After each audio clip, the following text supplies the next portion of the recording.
அனைவருக்கும் வணக்கம். அன்னை அபிராமியின் பேரருள் அனைவருக்கும் கிடைக்கட்டும். தினமொரு அந்தாதி தொடரில் இன்று நாம் காணப்போவது 15வது பாடல். வாழ்க்கையில் செல்வம் என்பது மிக முக்கியம். ஆனால் அந்த செல்வம் ஒரு பக்கம் இருந்தாலும் மன அமைதியும் மோட்சமும் கிடைக்குமா? மண்ணுலகத்த செல்வம் மட்டுமின்றி விண்ணுலகத்து இன்பத்தையும் அழியாத முக்தி நிலையையும் அன்னை அபிராமி நமக்கு எப்படி அருளுவாள் என்பதை இந்த பாடல் விளக்குகிறது. வாருங்கள் பாடலை பார்ப்போம். தன்னழிக்கு என்று முன்னே பல கோடி தவங்கள் செய்வார், மண்ணளிக்கும் செல்வமோ பெறுவார் மதிவானவர்தம், விண்ணளிக்கும் செல்வமும் அழியா முத்தி வீடும் அன்றோ, பண் அளிக்கும் சொல் பரிமள யாமலை பைங்கிளியே. இதன் பொருள் விளக்கம்: தன்னளிக்கும் என்று முன்னே பல கோடி தவங்கள் செய்வார். தாயே, உன்னுடைய குளிர்ந்த அருளை பெறுவதற்காக பல கோடி யுகங்களாக தவம் செய்பவர்கள். மண்ணளிக்கும் செல்வமோ பெறுவார். வெறும் மண்ணுலகத்து செல்வத்தை மட்டுமா பெறுவார்கள்? இல்லை. மதிவானவர் தம் விண்ணளிக்கும் செல்வமும் அழியா முத்தி வீடும் அன்றோ. தேவர்கள் வாழும் விண்ணுலகத்து செல்வத்தையும் அதற்கு மேலான அழியாத முக்தி நிலையையும் அல்லவா அவர்கள் அடைவார்கள்.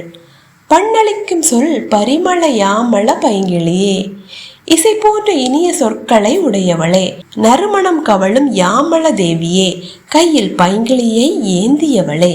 இதை இன்னும் எளிதாக பார்க்க வேண்டுமென்றால், இசை போன்ற இனிய சொற்களை உடையவளே, யாமள தேவியே, கையில் பைங்கிளியை ஏந்தியவளே, உன்னுடைய குளிர்ந்த அருளை பெறுவதற்காக பல கோடி தவங்கள் செய்தவர்கள் வெறும் மண்ணுலகத்து செல்வத்தை மட்டுமா பெறுவார்கள்?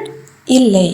தேவர்கள் வாழும் விண்ணுலகத்து செல்வத்தையும் அதற்கு மேலான அழியாத முக்தி நிலையையும் அல்லவா அவர்கள் அடைவார்கள் என்று அன்னையின் அருளை பட்டர் அழகாக விளக்கியுள்ளார். பொருளாதார தடைகள் நீங்கி செல்வம் பெருக விரும்புவோர் வெள்ளிக்கிழமைகளில் சுக்கிர ஓரையில் காலை 6 முதல் 7 அல்லது இரவு 8 முதல் 9 இந்த பாடலை பாராயணம் செய்வது சிறப்பு. அன்னை அபிராமியின் படத்தின் முன் நெய் விளக்கேற்றி இந்த பாடலை 15 முறை ஆத்மார்த்தமாக பாராயணம் செய்யவும். இதனால் கிடைக்கக்கூடிய நற்பலன்கள்: வீட்டில் இருக்கும் பணத்தட்டுப்பாடு நீங்கி நியாயமான வழிகளில் செல்வம் சேரும்.